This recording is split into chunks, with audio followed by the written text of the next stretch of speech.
Hello everyone! Welcome to our 97% project completion.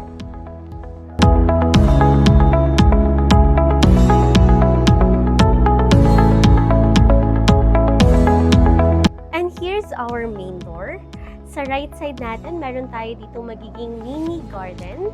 And to our left side, meron tayong 2-car park garage. Alright, let's go!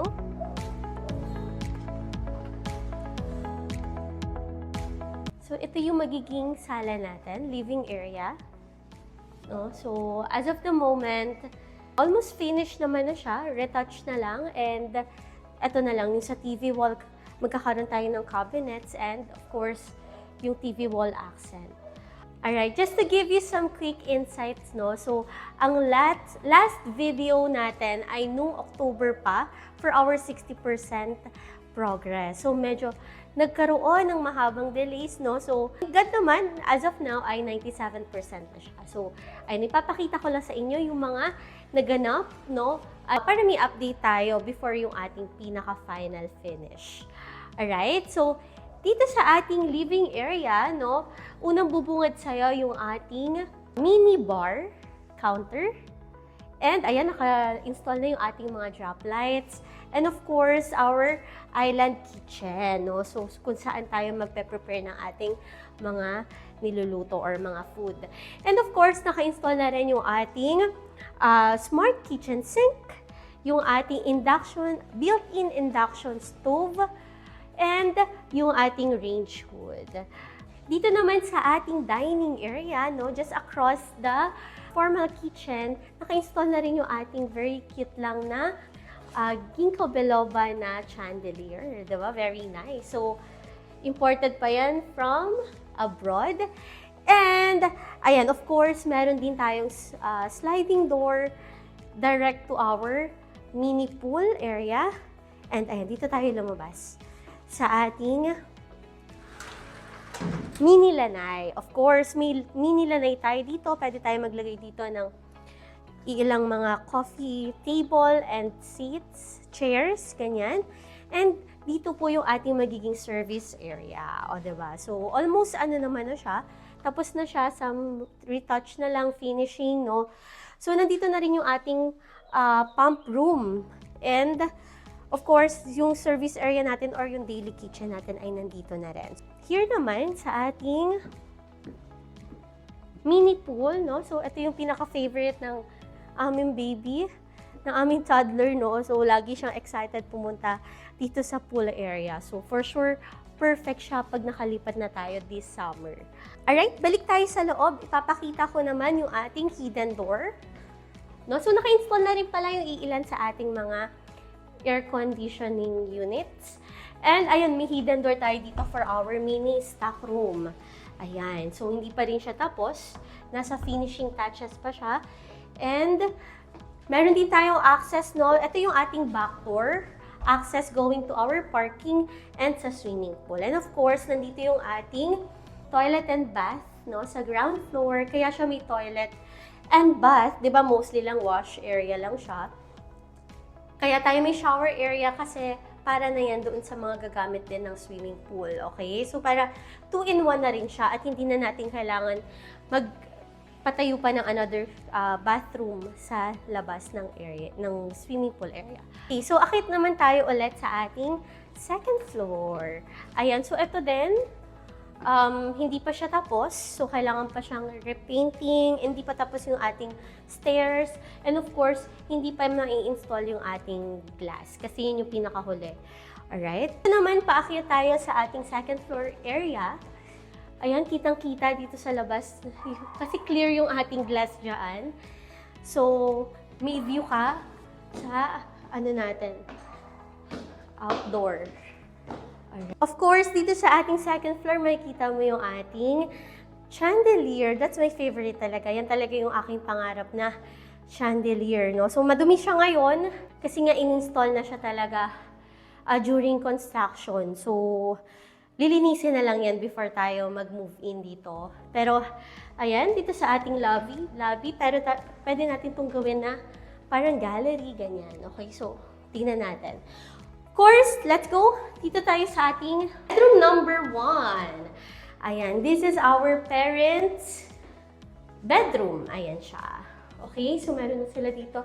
Actually, ito lang yung chandelier nila doon sa ating old house, no? Sa current house natin. So, nilagay na rin dito kasi medyo bago pa siya and okay naman siya. So, ayan, parang hindi na tayo kailangan bumili. Hindi pa rin tapos yung kanyang cabinet. So, ayan, progress pa rin yan.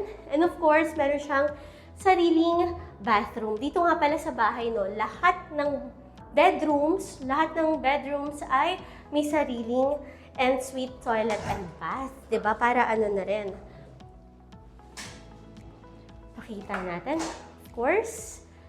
Ayan. Almost same naman ang theme ng lahat ng ating bathroom. No? So, may wash area, toilet, and shower. Okay? Next na tayo. Here's our bedroom number 2. Ito, of course, yung bedroom ng aming baby Theo. Pero for meantime, no, kasi hindi pa naman siya natutulog mag-isa sa room. So, ito muna yung magiging play area niya or study room niya. So, ayan. Of course, may sarili din siyang in-suite bathroom. En-suite bathroom. Okay? Diba? So, same lang siya. Alright? Okay? And, pero ang ganda dito, no? Sa room niya, naka-corner glass. Naka-corner glass siya. Ayan. And may view din siya sa portion ng swimming pool. Very nice. Pero ayun, magkakaroon din po yan ng curtains, no? So, and of course, welcome to our master's bedroom, no? So, syempre, hindi pa rin siya tapos, pero may naka-install na rin na air conditioning unit, no? And, ayan. So, last time, nung last video natin, nung 60%, wala pa siyang walk-in closet. So, ayan na. Ito na yung walk-in closet natin, okay? Maliit lang siya kasi maliit lang yung ating room. Pero, ayan. Ayan. So, hindi pa siya tapos. Pero ito, super maliit lang naman siya na walk-in closet for our clothes and some stuffs. And of course, mga shoes, ganyan. So, halo-halo na yan siya dyan. And here's our ensuite toilet and bath. Ayan. Ang master's bedroom ay na toilet and bath ay naka-theme sa ating CR sa ground floor. So, gold din ang kanyang tema. Ayan siya. Of course, from our master's bedroom, meron tayong isang malaking access na sliding door. Glass sliding door going to our balcony, diba? So, para kung gusto mo mag-coffee, ayan, plano ko din maglagay dito ng egg hanging chair. Pero maluwag pa dito, oh. Pwede tayo maglagay ng mga plants, ganyan, coffee table, and chairs. Diba? Very nice. Ayan, pakita mo yung view. Oo. Super nice, okay? Okay, next. Pero meron din ditong common access, ha? So, dito na tayo dumaan. May common access din para sa ating balcony. Kasi, diba, para hindi na nila kailangan pumasok sa ating master's bedroom. Alright? Akit naman tayo sa ating third floor. Of course, favorite spot natin tong third floor, no? So, ganda ng view dito. So, if medyo malulalain ka, baka medyo malula ka kasi medyo mataas na dito, okay? Going to our third floor, of course, ang bubungad sa atin, yung ating another bedroom number 3. Ay, sorry, nakalock. Ayan, so another bedroom siya. Pero our plan here ay magiging extension ng ating walk-in closet and of course, studio room / office room, okay? Okay, let's enter our bedroom number 4. 4 pa to? Alright. So, ang plano naman natin dito, pwede siya maging guest room. Kung may gustong guest na mag-overnight, ayan, pwede sila mag-stay dito. Pwede rin pong gawin ito na tambayan, no? Entertainment room kasi grabe, sobrang ganda ng ating view. Pakita mo yung view ng ating third floor. Oh, diba? The sunset. And kapag gabi dyan, maya-maya konti, may mga city lights na dyan. Okay. At ang ating malawak na open area. Of course, pinabubungan na rin natin to, no?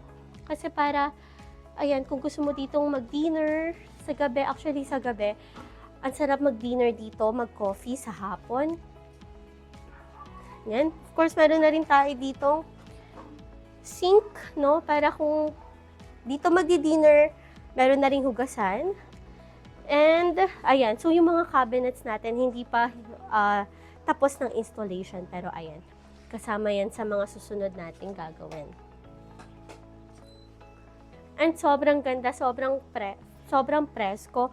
Very fresh, no? Yung view natin dito sa kabila, yung mga mountain, and doon yung mga city lights kapag gabi. Let's go sa ating, of course, dito sa third floor, hindi pwedeng mawawala ng toilet and bath. Another toilet and bath, no? Kasi nga naman, kung may mga guest, tapos gusto mag-CR, kung dito ka nakatambay sa third floor, of course, para hindi ka nabababa, meron na rin dito. No? At kung may guest naman, pwede na rin sila mag-shower dito kasi magkakaroon din yan ng shower. Okay? So, ayan, di ba? And, katabi siya ng ating laundry area. Ito ni ating laundry area. Oh, diba? Very nice. Dito natin ilalagay yung ating mga...